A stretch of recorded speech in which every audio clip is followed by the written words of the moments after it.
I want to thank you all for taking the time to join us for today's webinar discussion on what we are calling Art and Investing Never Finished. So in case we have not met before, my name again is Noah Kupferman, and I'm the Director of Business Development here at Athena Art Finance at Yieldstreet. And so the structure of our discussion, as always today, is intended to be candid and conversational. I encourage you to drop your questions into the Q&A box. I will do my very best to make sure that all the questions are answered. If we do miss anything during the webinar, please know we'll follow up with you shortly by email after the webinar. And so according to available data that we have, the auction market for art, as compared to the private sales market for art, makes up slightly less than half of the total market turnover. And because auction sales, the results are made public, they're considered the most transparent part of the art market. And it is this data from the public auction markets that forms the basis for our valuations and liquidity analyses that go into our art finance deals. And so really only a small handful of auction houses make up a significant portion of the total annual art market sales. And 4 of the largest, most active auction houses, interestingly, are a few very old British firms, each established in 18th century London. Happy birthday, Sotheby's, who just celebrated their 277th birthday. And so over the past several months on the Yield, we've hosted guests from 3 of the 4, what we call the Big 4, namely from Christie's, from Sotheby's, from Phillips. And today on the Yield, I am delighted to welcome the final member of the Big 4, represented by Bonhams. So just a quick note on Bonhams before I introduce our guest. Bonhams is the youngest member of the Big 4, a sprightly 228-year-old art business that holds more than 400 auctions per year in 60 different collecting categories, sales rooms in London, New York, Los Angeles, and Hong Kong. And with that, I am so pleased to welcome to the Yield the Director of Post-War and Contemporary Art at Bonhams here in New York, Jacqueline Towers-Perkins. Welcome, Jacqueline. I know. Thank you so much for having me. I'm so thrilled to be here. Excellent. We're so happy to have you. And so we'll just jump in with our discussion. So I'd like to talk a little bit about the art market landscape as you see it. And so as you know, past guests have included some of your colleagues from other auction houses. And our audience is familiar with the footprint of each one of those. And so while Sotheby's and Christie's, in some sense, tend to be quite similar strategically, Phillips has carved out a slightly different strategic approach, perhaps a more narrow focus. And it seems that Bonhams has taken another strategic approach altogether from the other of the 3 previous auction houses. And so it's an interesting strategic approach and footprint. And so I'd like to sort of start off with that and see what your thoughts are on that and how you can sort of explain that to us. Absolutely. I think I can just, start off by, saying a bit more about Bonhams for those who might not know us as well as the others. As you said, we're a 200-year-old heritage auction house originating in London, but we are global in our presence. We've got sale rooms internationally in London, New York, where I'm based, Hong Kong, Los Angeles, San Francisco, Paris, and Sydney. I think what really differentiates ourselves, first of all, is that we hold over 400 specialist sales per year in almost 60 different categories.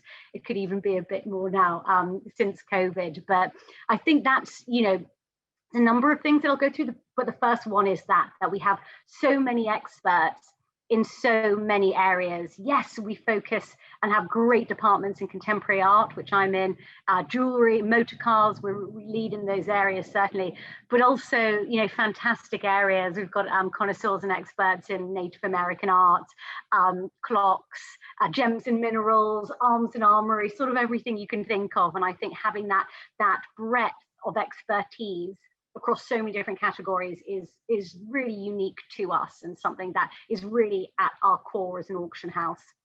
And I think that another real big differentiator to the other three you mentioned is that we really focus on that middle market. I would say probably with the exception of classic cars, we really focus on that sort of 10,000 up to 10 million middle market there. And we find that that's really our sweet spot. You know, and we're not going to be focusing on the $300 million Da Vinci's. We'll let our competitors take those. It gives us a lot more bandwidth and allows us to give a lot more attention to those fantastic pieces within that middle market that we are really passionate about. And we would argue that we will do better with them than anyone else. And I think that just kind of leads me to another point of how we differentiate that middle market.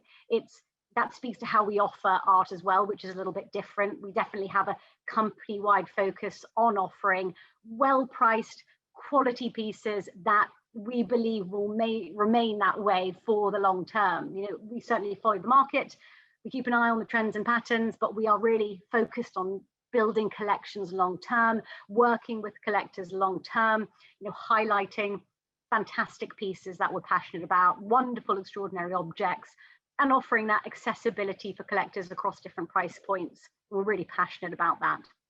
And I guess that last point sort of leads me into my final one. I think that's a big differentiator as well, is that it is our, you know, our approachability and is that personal approach that, you know, we certainly consider our whole global team to be one team. Whatever you consign to us does have an expert team of specialists working behind it globally, from Hong Kong to Paris to Sydney.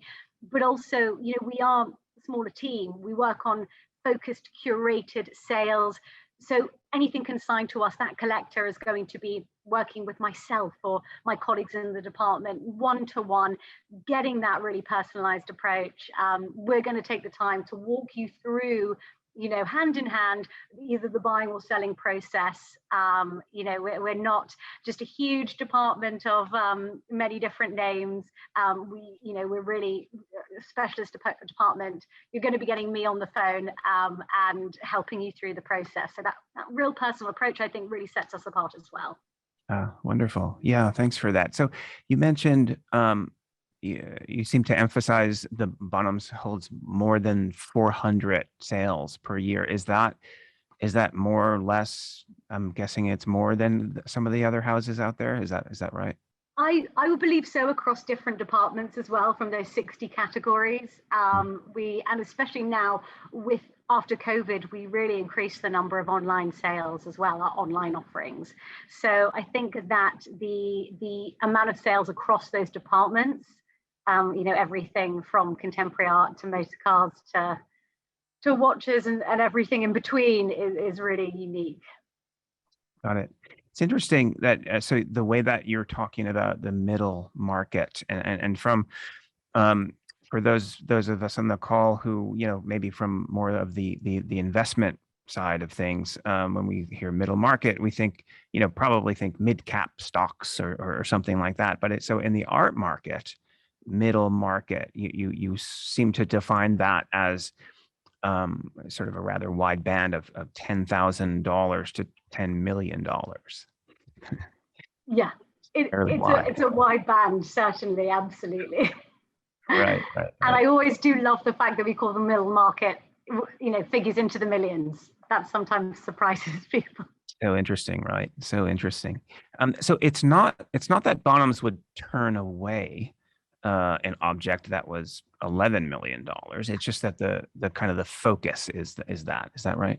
Absolutely. And I think, I mean, that's where we have traditionally, you know, seen our biggest results and achievements within that. And it is where our focus is. Absolutely. Of course, we have outliers there. And, you know, very recently so, but that's really where we find that is where we tend to see the majority of our sales as well, and what we've really focused on. Got it. Yeah. Interesting. Certainly anyone out there who wants to bring something to 11 million to be 20 million, that's fantastic. Right. And for that matter, perhaps another $300 million Da Vinci, that would be fine too, I'm thinking. Absolutely. So is one thing that's often talked about in the art market, or this idea of I guess, any market, of the engine. What is the engine of growth for the market? And certainly at the very top of the market. So if we're thinking sort of the evening sales of the, the very bluest of the blue chip, the engine of growth in the art market over the past several years, bunch of years, has been post-war and contemporary art, right? Which is where you live, at Bonhams, so to speak. And what's sort of interesting to think about the evolution of the art market, because right now it's post-war contemporary art, but 20 years ago it was impressionist and modern art, right? And then perhaps 20 years prior to that, it was old master paintings. But in thinking about where you are at Bonhams, and where Bonhams kind of sits in the landscape, is the engine of growth like it is at the other houses post-war contemporary, or is it like, how is there a distinguishing characteristic of that? We have a number of top departments that we see, large growth in. It certainly includes post-war and contemporary art. It includes impressionist and modern art, jewelry. We've traditionally had a very strong focus on, I would say, our motor cars, classic cars as well, are areas of growth. And also I would say our Asian art departments, they are certainly leaders in the field, and continue to deliver incredibly strong results. I think those are certainly, areas that we see as growth areas, without losing focus though on our offerings as well. I think we keep a really nice fine balance between that by following the market, but also then providing what our collectors are looking for too. Mm-hmm, mm-hmm. And so just then focusing on your specific market, which is the post-war contemporary world. I'm guessing then that is it true then that many of the artists that come to sale, certainly there's overlap, but because of the sort of the so-called mid-market focus, or does it tend to be a different cadre of artists than what we might see from some of the other auction catalogs from the other houses? I think there is a large overlap in the artists that we offer. We offer, the most sought after contemporary names that collectors are looking for. But I definitely think that in our department, in contemporary art and Bonhams, we have tried to carve out a certain area for ourselves and offer something different as well. And I think that in our department, we are specialists. We are really, really passionate about extraordinary works of art, whatever they may be, regardless of the value. So just because something isn't 10 million doesn't mean it's not incredibly important and interesting and quite extraordinary. So we say that in our department we'll be the ones to offer that evening sale treatment for every work consigned. We're really going to give it the white glove service, white glove treatment. And I think we've got a really good reputation for spotlighting really great works by artists or movements that may be lesser known, in the market. We really like to tell those stories and highlight the importance of a work. And I think through that, we've got a really good reputation building markets. I think a good example is we're the only global auction house that has a sale room in Los Angeles. Had it for many, many years. We have fantastic sales from that sale room, and twice a year we hold a Made in California contemporary art sale there. So for many years we've been building up markets for California artists, really supporting that, championing that field, championing many of the artists in that. And I would say it's really in the past 2 years that they've sort of caught on to the rest of the global market. But those are markets that we've been building for a really long time. Some lesser known sort of undervalued female artists. I feel like we've celebrated number of Asian artists from our Hong Kong sale rooms. We brought them to our London and New York sale rooms as well, giving them a global platform. So we really, really like to champion those lesser known and potentially undervalued markets and artists, and sort of present them to collectors as really great opportunities for down the line. Interesting. So that actually then is quite different then from some of the other houses in that way, it sounds like. I think we cannot, I feel that every season we offer really, really interesting sales. We're told that what's in our sales are always going to be, really interesting, potentially more esoteric pieces, but things that are really quality, well-priced works by fascinating artists. And as specialists, we always love to learn more about the artists.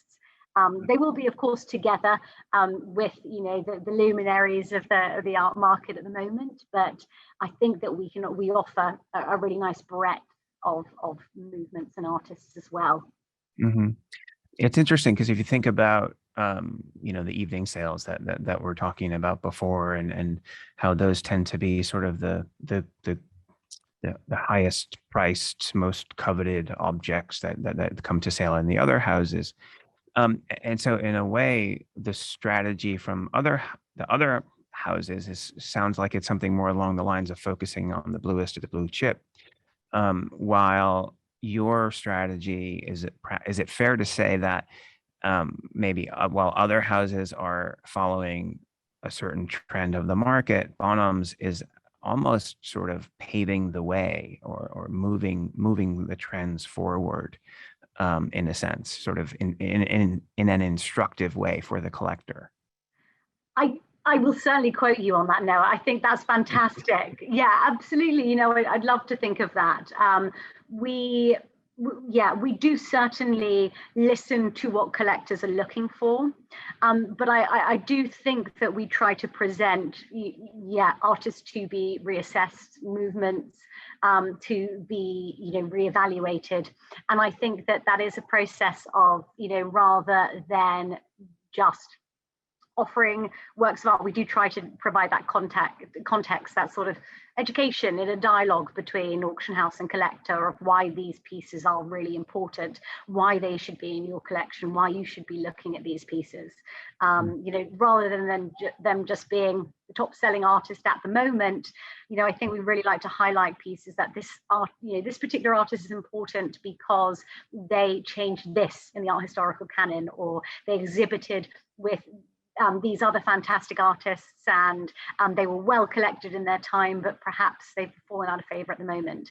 And I think with that comes, being able to offer pieces at different price points as well, which I also think is really important. We often, in our evening sales, we have, quite a wide width of estimates, and there'll always be a couple of fantastic pieces that are priced on the lower end, but are really special things to watch, and really great pieces that we as specialists are really excited about. And it's always really exciting when people get behind those works as well. That's always a great pleasure. Right. Able to sort of tell those stories. I would say we put in, I mentioned that sort of storytelling, but we put an awful amount of work into that presentation of the catalogue with lovely scholarly notes, trying to provide that context to a collector, to place the artist, to educate them, and I think that's important too. Yeah, interesting. So not to put you too much on the spot, but so this idea of uncovering either undiscovered, or maybe fallen out of favor, or so-called undervalued sort of artists. Can you think of an example where that you might have included something in a sale that people maybe were like, surprised that it's there, and then it turns out, sort of from an art historical perspective, from an economic perspective, from a market perspective, it's turned out, while Bonhams really was insightful in including something like that into its sales, because now perhaps the other auction houses are following suit? Yeah, I think I can think of a couple actually. I would, we were certainly championing artists, female artists many years ago. Ruth Asawa is one. We're really championing that market well before she was seen in another day sale, let alone an evening sale. I mentioned the California artists as well. We've been big champion of light and space artists consistently for many years in our Made in California sales. And, they are now a real fixture in art fairs internationally, which is wonderful to see, a lot of artists that we have really, really championed and put forward in our sales for many, many years. I also think I would say Richard Lin as another fantastic artist that we were selling very well in our Hong Kong sales, and we brought, we did a fantastic exhibition with the artist estate, really.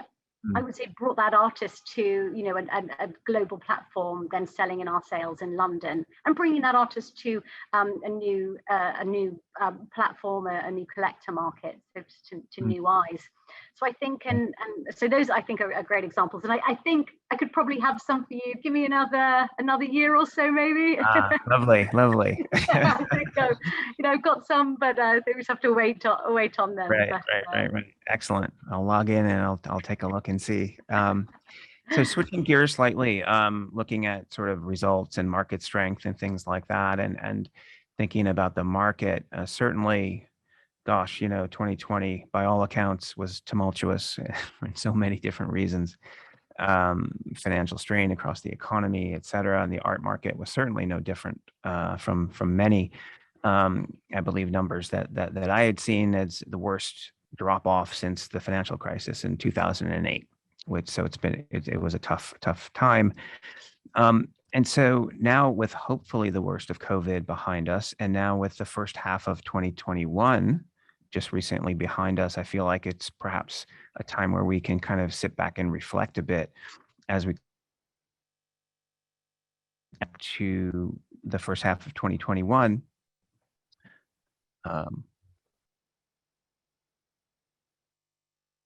Are we on? Okay. Sorry about that. Coming out of and looking back on first half, data from coming out of the first half suggests that the market is back in full force, which is nice to see for sure.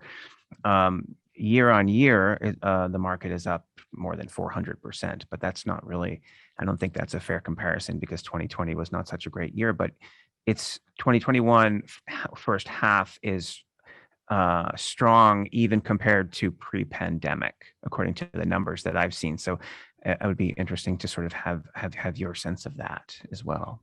Yeah, I would certainly agree with you, Noah. I think that, we've definitely had one of the strongest seasons that we've seen at Bonhams from the past few years. Last November, the end of 2020, when we had our contemporary sale, for our contemporary sale, that was the greatest total we'd achieved at Bonhams in New York for contemporary art. But it was quite swiftly trumped by this season, which we then had our next highest, strongest sales season for contemporary, which was great. We continued to see, consistent sell-through rates over 90%. We saw 55% of the lots in our contemporary art sale sell above that high estimate. And we saw about 141% sold by value versus low estimate. So all signs pointing to really strong growth and just really great results and a real appetite for contemporary art, which was fantastic, really fantastic to see. And a lot of people getting involved in the sales as well. And I think that's twofold. We saw great results and lots of energy from bidders and collectors, but we also had really fantastic offerings. We had a spectacular season. In the contemporary art department, we offered a single artist sale of works by Yayoi Kusama, easily the most important and earliest works by her to come from a private collection of Dr. Teruo Hirose. White glove sale, we were thrilled by that. We also offered Picasso, a fantastic masterpiece by Picasso for 10 million. And then consistently across the board, jewelry, print sales all had really great sell-through rates again, over 90%. So really across the board, we were seeing fantastic results. And I do think it's worth pointing that out because, you mentioned there that we see in the news, in the papers, it's those top end. You hear about, the top pieces, the highest values, that what they're achieving. And of course, those top prices don't necessarily reflect a robust market. But in fact, this way, I think we're seeing, just great results across the board and a really strong market, which is wonderful to see. Yeah, no, for sure. So it's interesting. So you mentioned the Picasso for 10 million. So Good. Well done. You just snuck it into the middle market, right? It was actually 10.8, I think, So it snuck out of the middle market yeah. by your definition. So it's interesting though that you mentioned though absolutely the sales headlines that we generally see that covered in the media and the press tend to be kind of those the bluest of the blue chip kind of headlines, whether it's the $300 million Da Vinci, et cetera. So, but as far as the market seeming to be really healthy at the moment, which is wonderful. So, is it a sense that you have that like the top of the market and the middle of the market? Are they obviously they're connected because they're both part of the art market, but do they function independently in a sense? Is it if the top of the market is doing well, what can we assume about the middle of the market and vice versa? I think that's a really good question, Noah. I think that they do function together. I think we certainly see patterns together, but I think that it does those top results don't necessarily point to an overall robust art market, because I think the top layer really focuses on a very small area of the art market. The air gets thinner, it's fewer people, you might see a lot of bidding, but the players shrink.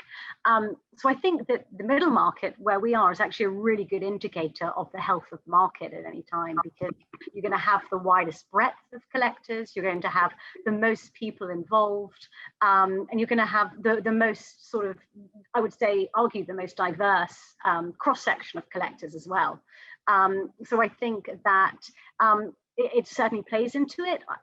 I think that we see confidence at the top. It gives collectors confidence at the middle as well. But I think that, for the pandemic, they both performed very well. They were sort of independent of each other, which was really interesting to see. Yeah, right. That's very interesting. So I recently saw there was an interview done with a CEO of one of your competitors, and the CEO was asked a question, of course, about the market and through COVID and into 2021, et cetera. And the comment was that looking back on last year and getting through, he said auction houses struggled in 2020 because although there was very strong demand, supply was much more challenging. So strong demand, supply was challenging. And it seems to me that kind of points out something that is important to think about when thinking about the art market generally, which is that it's really a supply-driven market. And so even in times of economic distress and difficulty, the auction market, the private market continues to function. There always seem to be buyers. It's really the trick, the difficulty from where you sit. I'm wondering, I'm thinking is probably in the supply, in the consignment. Is that right? I love that quote. I think that's a really good quote there. And I think there's a couple of things there. I think, I would agree with you. I'm going to disagree with the comment overall, but I'm going to agree with some of it. I think that, there is quite often the buyers are out there and it's about consigning fantastic things. I think that we definitely saw an increase of buyers over the pandemic. I think just anecdotally, we've heard lots of stories about people who had more time to put into purchasing works of art. They were at home all the time and wanted to be surrounded by beautiful things. For a number of different reasons, there was definitely a very big buyer's market. But I think though that,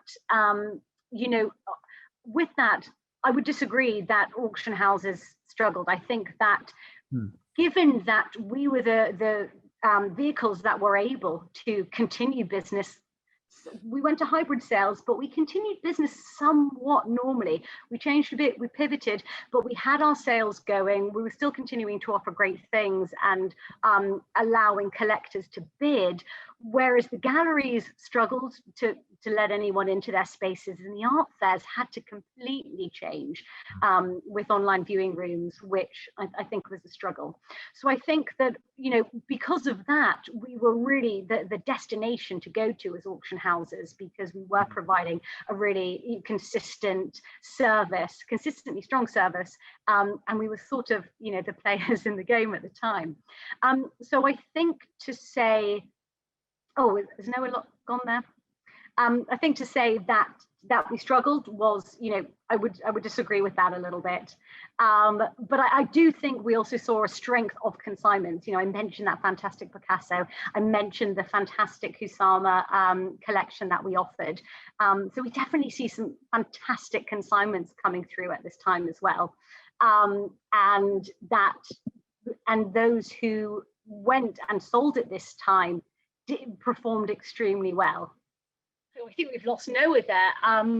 My apologies. I'm sorry, you're looking directly at me now. I do apologize.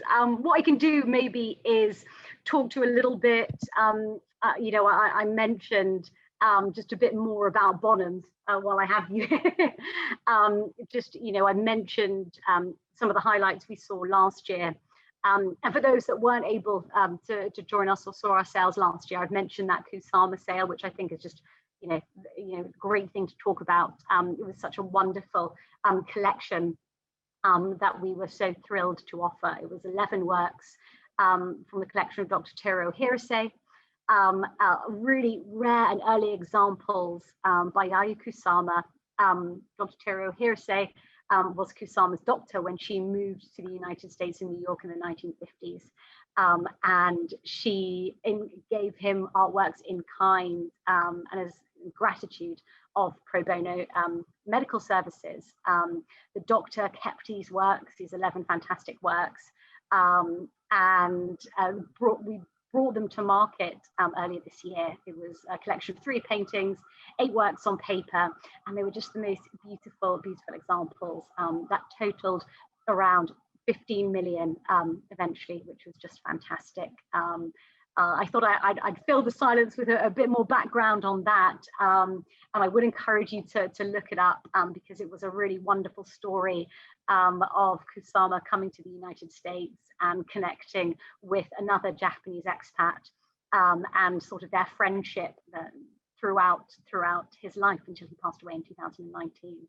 So that was a bit of a background for those who are tuned in on sort of that collection that I mentioned earlier. It was a real great pleasure to be able to offer that.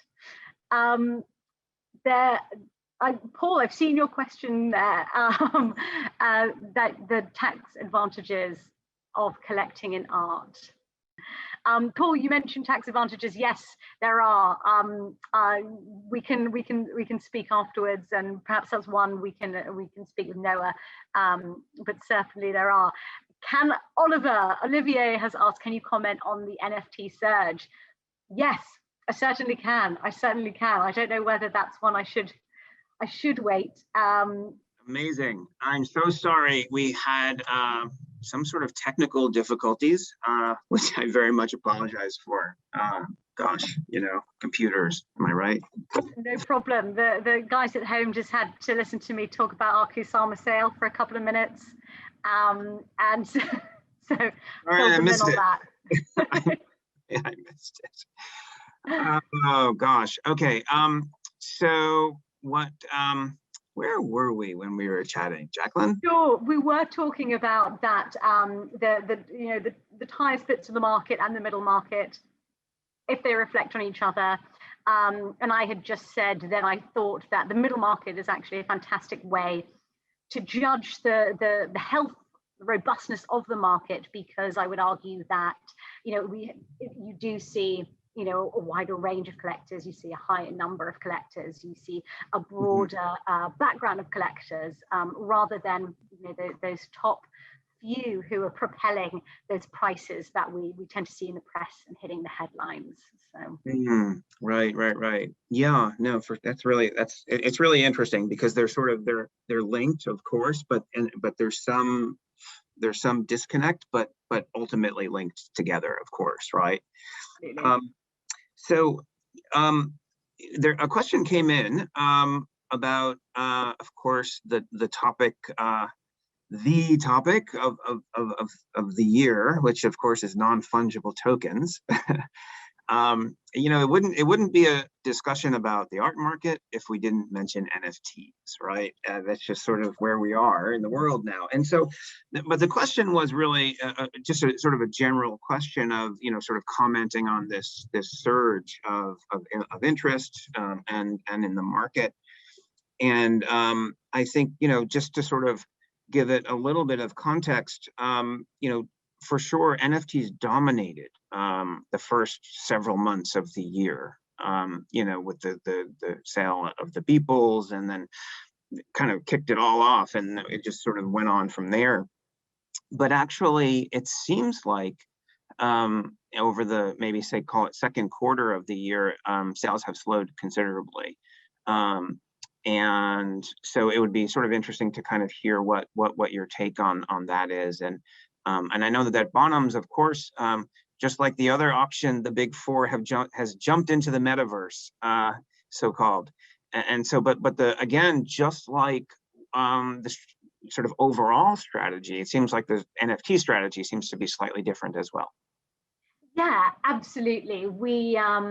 We certainly, though I said we don't, necessarily follow sort of trends, we do definitely follow the market and what our collectors are asking for.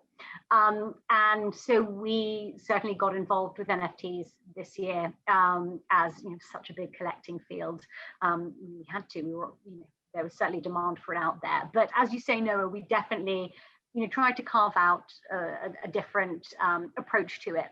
And I think the first most obvious difference of what we've done with our NFT explorations is we have focused solely on authentic creations by digital artists. We are looking solely at NFT artworks than other digital assets, I think. And I think that's important because we are focusing on artworks in this way. And I think what we've also differed to the others is that we haven't worked directly with any artists. We stuck to this fairly traditional auction house model. Okay. And so we don't work directly, we don't consign directly from the artists. For our first NFT sale last month, we collaborated with platform Super Rare, which is the digital art market on Ethereum. We wanted to team up and collaborate with them as they are pioneers in the field. They are incredibly established in the field. They are a great platform.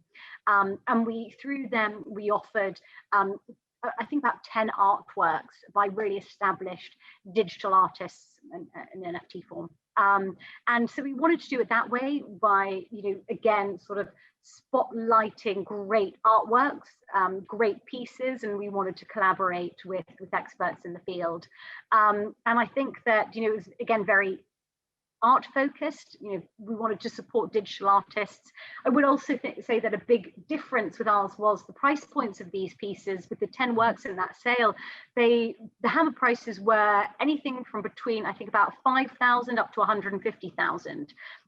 So great, quite a breadth there again, and some very good entry levels for those who were just starting out in the NFT world and the digital art world, and quite remarkably different than the Beeple prices we've seen, which pretty intimidating. You think you can't get involved, you've already been pushed out of a market before you've even heard about it.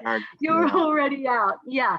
So I think we wanted to offer great pieces, accessible prices, quality works again, and I think that really echoes our sort of our Bonhams ethos. And I think that it was able to offer something to our existing clients and our existing collectors and to new collectors. And I think that having spoken with my colleagues, I think that our approach with a lot of collections, but with NFTs, it is the same. Is, it's a long-term approach. We want to build a long-term collector base. We want to build, service those existing clients, and then bring in new clients, but selling great pieces to large amounts of clients rather than the one or the two who can afford those millions of pieces. So we're being very selective. We don't want to oversaturate things. We have some really exciting projects coming up, but we're really taking our time trying to do it very thoughtfully, and with our collectors and our collector base in mind. Right, interesting. So I'm guessing then that that $69 million price falls decidedly outside of your middle market. It does, as we say with auction, there's no limit. Sky's the limit. It only takes two people to get it up there. Indeed. Like that, those aren't necessarily the pieces we're going after. It's great pieces for a range of events. So I guess sort of to the question of kind of generally what to make of the surge. I think part of that is thinking about going forward. Bonhams is in the market, is going to continue to have sales. Are the sales part of? I guess it's part of your department, contemporary art, right? Yeah, it is part of our department. I would say though that it was a great team behind our first NFT sale from many different parts of the company, actually, which I think potentially speaks to the diversity of the collectors interested in this field, as well. But yes, you can certainly get in touch with me for any forthcoming NFT sales. Got it. You would be amazed, or perhaps not, after the Beeple sale, how many emails I begin to get about people wanting to finance an NFT, which is not something we're doing quite yet, but we're sort of keeping an eye on it for sure. Yeah, I bet. And I do think there's a lot of people wanting to get involved in it, which is great. We're just trying to keep that focus on digital artists and giving great digital artists a platform, and for the long term, rather that's what it should be. Right. No, for sure. Focus on the art. So another question came in. Interestingly, and I don't know if this would fall under your purview, but he was asking, or he or she, I don't remember who was asking about the tax advantages or disadvantages related to the purchase and sale of art. And so to that, I guess one thing that might be of interest actually with regard to that is that thinking about I guess this could go to the idea of the motivation, the motivation of buying and selling and collecting. And if one is thinking of it as an investment, then for sure, tax implications are going to be something that should take into consideration. But the one thing that we have been hearing on sort of the investment side of the art world, art market, is people asking questions about art, how the price of art reacts in times of inflation, because there's a lot of talk in the economy now of inflationary pressures and what the government is going to do about it, if anything, and the Federal Reserve, et cetera, et cetera. But art is often talked about as what might be called an inflation hedge, to protect one's investment in times of higher inflation. And the other thing, though, that we've been hearing along these lines actually is regard to capital gains tax, because there's some talk in the administration now in Washington about raising the capital gains tax. Just generally speaking, I think right now on a capital gains on an investment, one might pay 15% on a capital gain. What the administration is proposing is increasing that. For people, it's a threshold. If you make above a certain amount of money, then that tax goes from 15% to 40%. So quite a leap. Now, how does this play in with art? Well, the capital gains on art has always been considered quite high at 28%. However, if the capital gains goes up to 40%, then an investment in art, the tax implications of the sale on the capital gains of art actually looks quite appealing compared to what the government might change it to. So that's sort of the only thing I would sort of say about the tax and investment quality of art. I don't know if you would have any thoughts about that particularly. Really nothing in addition to, I think you really summed that up excellently, but I would say, with that in mind, it does seem like a terrific time to sell right now. Right. No question. I think that, if we sort of shift gears for a sec and think about the demographics, the shifting demographics within the art market, and thinking about, where is the market these days? And so we talked about the resurgence of the art market, but a lot of the data coming out now would suggest that so much of the buying power has shifted towards Asia, so that in first half of 2021, numbers that I've seen were almost 40% of all buying by value is coming from Asian collectors in Asia. And so now that, again, sort of speaking to one of the themes that we're talking about before, that certainly that's on the high end of things, but I wonder if that is also what you have seen at Bonhams. Has there been this, it's what looks like a tectonic shift? I would say that we've certainly, we've always had a sale room Hong Kong. We've always seen the importance of that sale room. We've always worked very closely with them. And over the past couple of months, we've really sort of solidified our offerings there. We have a new chairman of Asia in Malcolm Barber. We have new hires in the contemporary art department in Hong Kong. And we work really, really closely with them and to strengthen our sales there.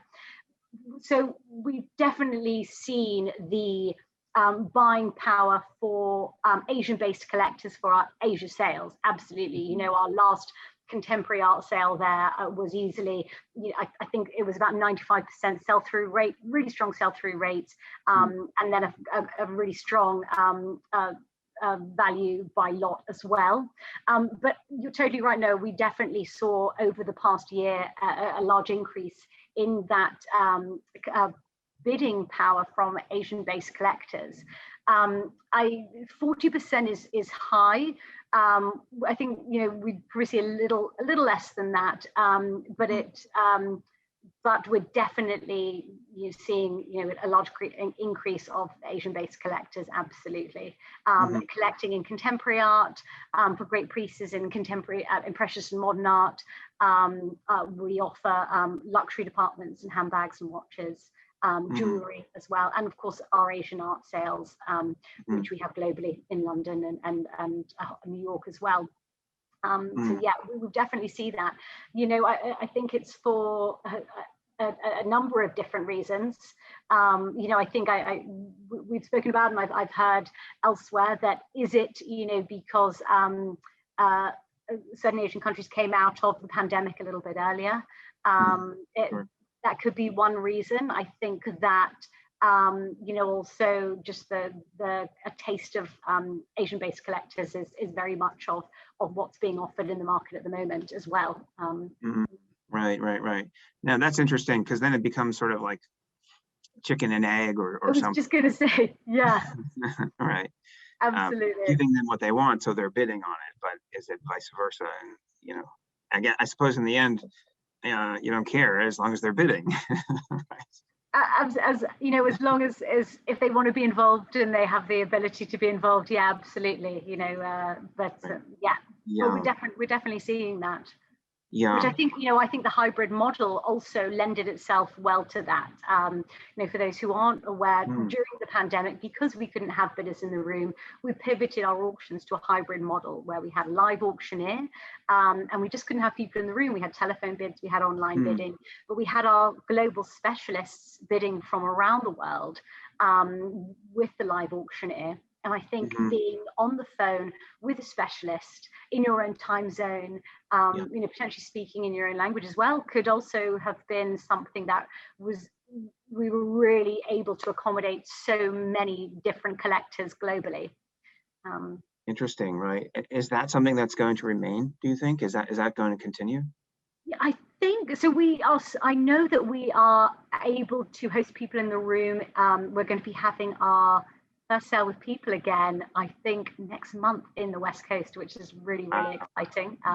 Pending things continue to improve.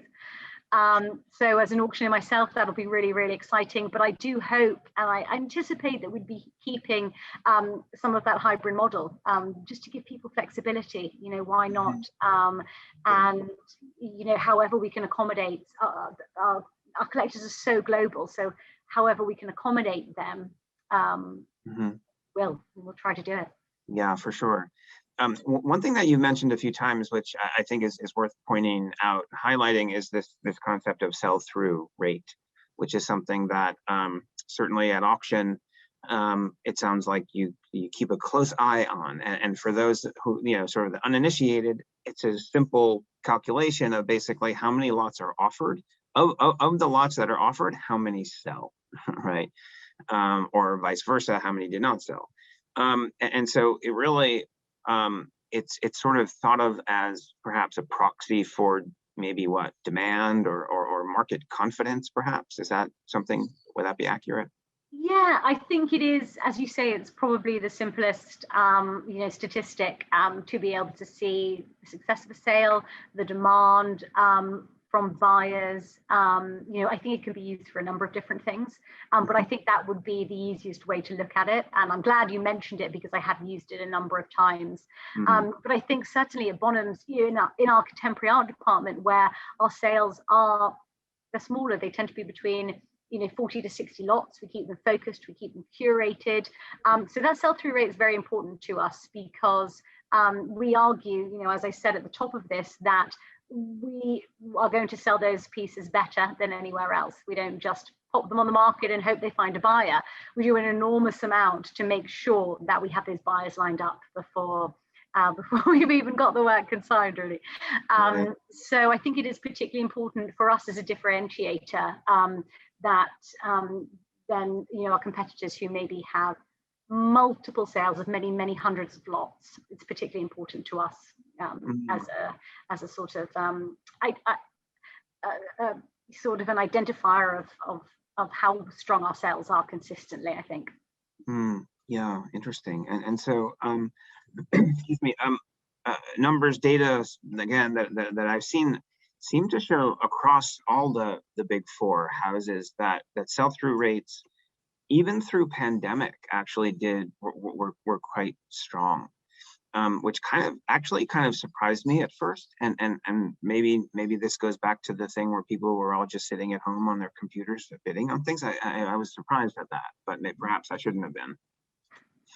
Yeah, it's really funny to think of it as big market changes based on people's patterns, but I have heard so much anecdotally to that point, that people suddenly had the time to be a bit more thoughtful about what they wanted to purchase or what they wanted to consign.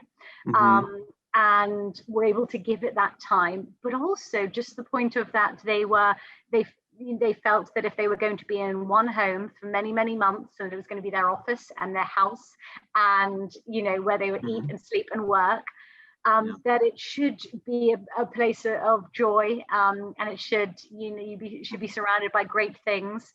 So we definitely saw that behavior, absolutely. That people wanted to acquire for that reason. I also think it is that they had a bit more time to think what they wanted to acquire as well. Right. So we have a question that came in. I'd like to read it to you. I live in North Dakota, and over the years, I have bought many paintings at garage sales and online. And I know that some are original, but I don't think they're probably by anyone who's quite well known or famous, but I don't know. I kind of would like to know what they're worth. I'm guessing I have 50 or 60. Not knowing much about art, how can I get them appraised? Yeah, absolutely. Well, if you've got a large collection like that of 50 or 60 pieces, if it's I would probably just, if it was me, I would try, put them in a nice little Excel spreadsheet, just, sort of listing the pieces, as much information as you can, just to get them in a nice clear format. But you can always send them to us in the fine art department, and, we can have a look at them for you. We'd be able to tell you, if these artists have markets, if these pieces have a secondary market or secondary value. But Bonhams is well placed for things like that, as we have, I speak to my colleagues in the American art department, the Impressionist and Modern department. So if you're not quite sure where they fall into, or whether they're anything, you're always welcome to send something like that my way. I would also, though, encourage, the internet has so much information now that, just as a starting point from your own point of view, for your own interest, just to have a little Google, see if you can dig up any of these names, and if you can't find anything further, certainly send them to me, and I can tell you if they've got any further information on them, because we do have access to a lot of information. Right. Well, thank you so much for that, Jacqueline. And I would say that's a free service, complimentary valuations as well. There you go. Providing an opinion. Yeah. All right. So look, I want to thank you so much. I'm afraid we're going to have to sort of think about wrapping it up. We're just about out of time, and I apologize. No, can I say my predictions though? Oh, predictions. Yes. I'm sorry. Market predictions. Because I thought about these. Do we have 2 minutes can I give you some market predictions? Please do. Please do. And then we'll come back in 12 months time and we'll see if I was right. Okay. I've just got some hot takes for everyone at home. But I think that we're going to, figurative art is going to continue to be important. I don't know whether it's because we just haven't been around other human bodies for a while. But I've seen a lot of, Jordan Castile, Micheline Thomas, Julie Curtis did exceedingly well at Phillips a few weeks ago. I think we're seeing a lot of figuration and interesting takes on portraiture. I think we'll continue to see that. And I think maybe another pandemic influenced one is art with a focus on the environment. I really think that we've spent a year inside of our homes, and I think we're going to see a renewed interest in art that either explores nature, like land art, or landscapes or public art commissions, or in fact just with the knowledge and information out there about climate change and what we're seeing. I think that we're going to see a lot of art sort of tackling that in the same way that we see a lot of political art from the past decades. It's extremely important. I think that climate change is going to be a real one we see. And I also think, I think it's a lot of people here would have heard the fact that female artists are going through a reassessment, artists of color.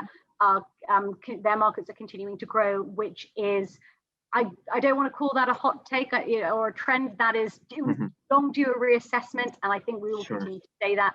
Long may we should, but we definitely saw an increase in female abstract expressionist artists of the 40s and 50s, and I think, and I'd love to see a sort of increase in interest in those feminist artists of the 60s and 70s. I'd love to see growth. We're seeing it, but some big prices achieved for artists like Judy Chicago, Miriam Shapiro, fabulous artists, Barbara Kruger. I think that's what those would be my hot takes. Got it. Well, this is recorded, so we're going in 12 months' time. We're going to come back to it, and we'll see how you did. Absolutely. But if female artists of the 60s and 70s, if their prices, all the artists I mentioned there, none of them broken $1 million yet. So that's on us. We've got to do that. Okay. Got it. Well, get to work, Jacqueline.